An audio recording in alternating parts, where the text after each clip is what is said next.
وليه ما قلتيش قبل كده انك هتسافري؟ دي السفرية مفاجأة، ومدام ناهد لسه مبلغاني بيها النهارده. وفين السفرية المفاجأة دي؟ وناوية تغيبي فيها كام يوم؟ 3-4 أيام في بيروت.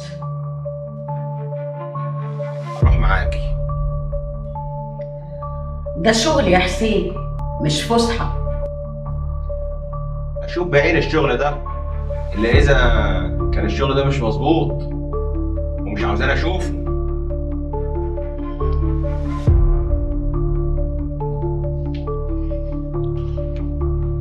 ما ينفعش يا حبيبي. يبقى الحكاية زي ما بقول. لا يا حسين، الحكاية مش زي ما انت فاهم خالص. انا مش مغفل عشان اسيبك تسافر لوحدك. يا سافر معاكي يا تطلبي المدام ناهد وتقولي لها مش هتقدري تسافري.